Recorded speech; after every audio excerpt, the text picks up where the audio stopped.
শিক্ষকবৃন্দ এবং শিক্ষার্থীবৃন্দ যারা আছেন সবাইকে জানাই আসসালামু আলাইকুম। আজকে দেখতে আমার জন্য খুব সৌভাগ্যবান, কখনো ভাবিনি এখানে আসবো। আমার পরিচয় দিয়ে শুরু করি। আমি মোহাম্মদ নাহিম হোসেন নিলয়, এইচএসসি 23 ব্যাচ, এবং অ্যাডমিশনে আমি ঢাকা ইউনিভার্সিটি এবং জাহাঙ্গীরনগর ইউনিভার্সিটিতে চান্স পাই, এবং পরবর্তীতে আমি জাহাঙ্গীরনগরের স্ট্যাটিস্টিক্স এন্ড ডেটা সায়েন্সে চান্স পেয়ে ওখানে ভর্তি ছিলাম, এবং বর্তমানে 94 বিএমএল অন কোর্সে আমি গ্রিন কার্ড পেয়েছি। ইনশাআল্লাহ 25 জুন আমার জয়েনিং হবে। আমাদের ক্লাস টিচার ছিলেন হচ্ছে ফজলুর রহমান স্যার সেকেন্ড ইয়ারে, এবং I still miss his class, math class especially, because the way he used to teach us, it was very friendly and everything.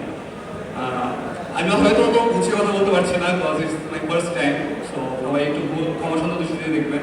আমি আবারও আমার মাননীয় অধ্যক্ষ লেফটেন্যান্ট কর্নেল আবু সাইদ স্যারকে ধন্যবাদ জানাচ্ছি এখানে সুযোগ দেওয়ার জন্য, কথা বলার